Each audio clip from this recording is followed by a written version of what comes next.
Okay, sound, camera. Hello and welcome to Home Studio Quickies. We are back. The camera just shook when I did that. We are back. It's not going to do it again. Never mind. Well, here we are in my studio, and it's a bit of a tangled mess. Kind of like the roots you see over there on that tree. Very important to me. Don't forget your roots. I like that. I like to ponder upon that when I am here long enough to look at it. Anyway, the studio is a bit of a tangled mess. I'm in sort of a transition, but I thought it would be fun to talk about some studio things, some gear-related questions, and these are questions that I do get asked. Today we're talking about controllers, all right? MIDI controllers. A MIDI controller, first, what is it? It is a device kind of like a piano. Here. Well, this is not a piano. This is a synthesizer, but we'll get to that in a minute.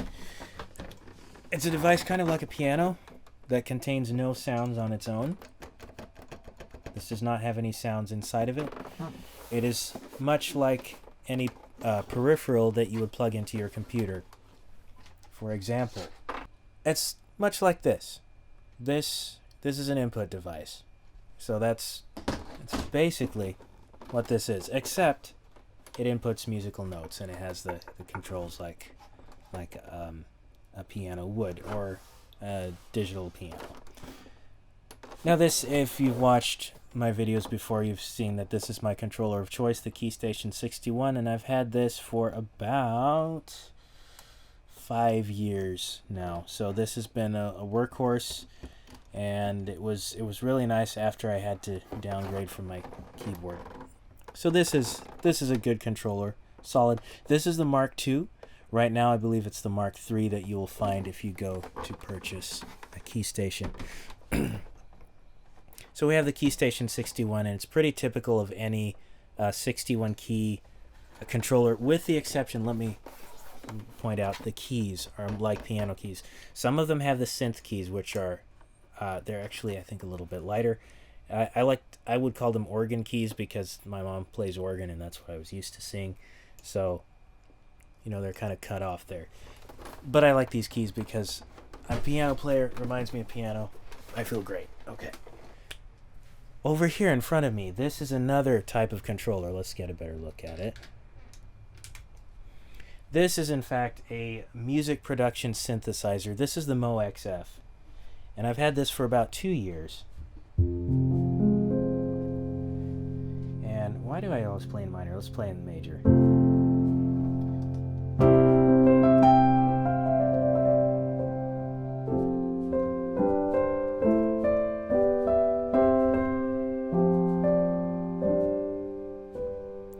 And this, unlike the KeyStation, actually has what we call graded hammer action. So the keys, can't see them very well. There we go.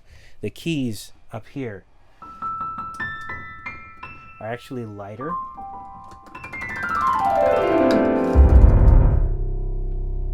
That was very not smooth, but the keys down here are much heavier.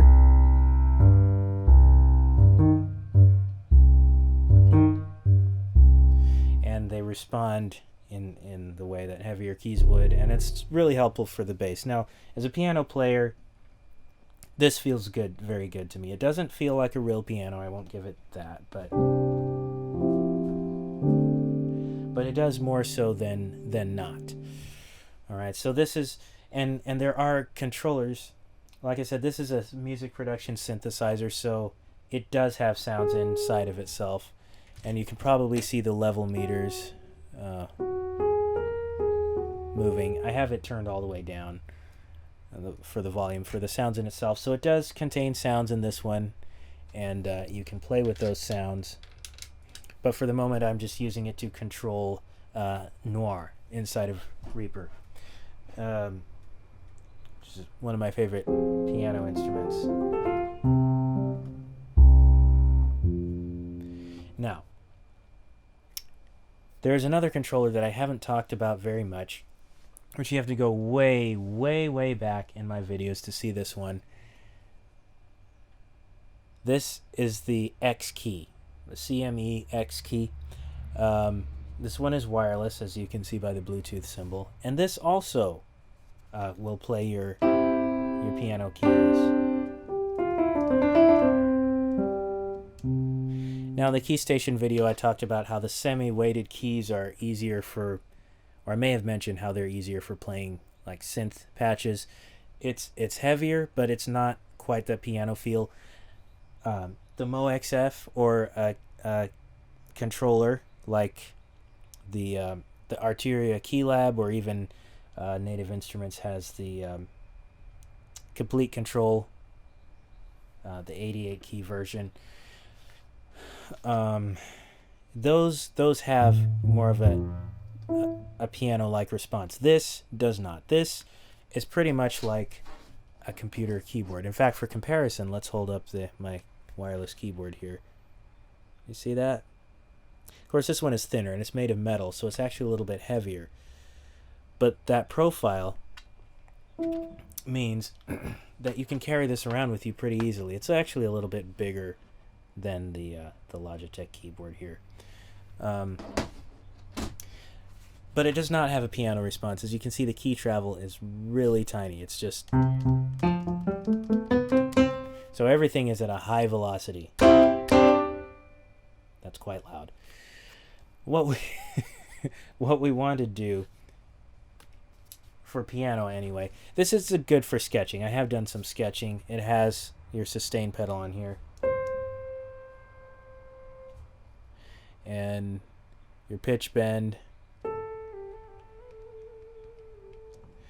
And your modulation, which doesn't do much. The octave key, because this is only 2 octaves, it moves, as one would expect, all up and down this range of keys. So you can move it anywhere with the octave up and down switches.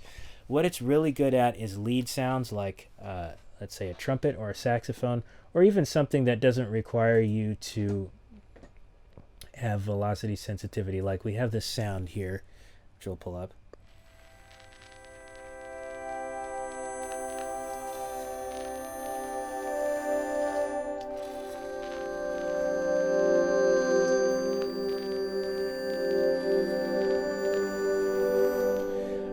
Probably a better example, because that's almost atonal, would be this, this string patch, the octave down, too low, right here.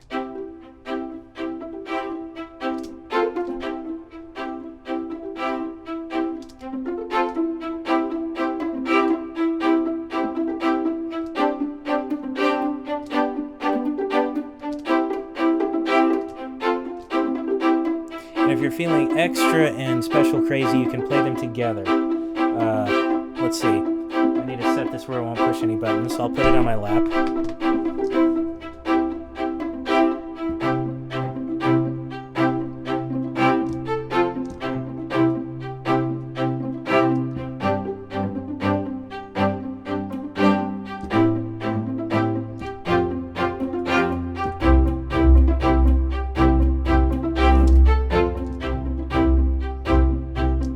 You get the idea.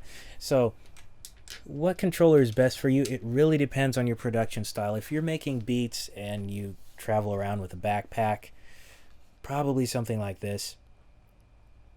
If you're a piano player like me, probably something like this Moe XF.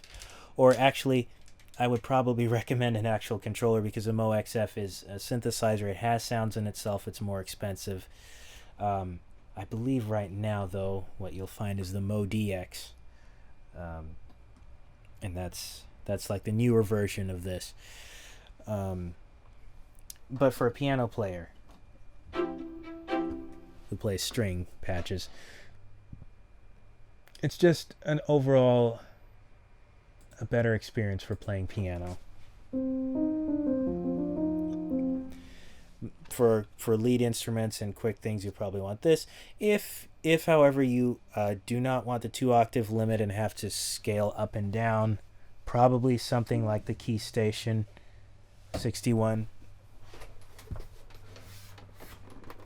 or any one of these other 61 key controllers. There are also 49 key keyboard controllers, and that's like a nice in between size. It's not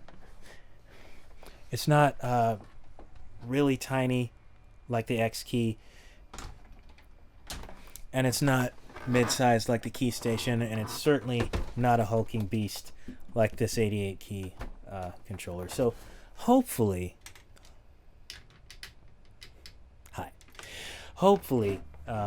that answers your question about which controller would be the best one to use. And I'll say it again, even though I've said it before, it really depends on your situation and what you want to accomplish in your studio. So I know I belabored the point. This is kind of a long video. I'm kind of getting back into the swing of things a little bit. Thank you for watching, and happy recording.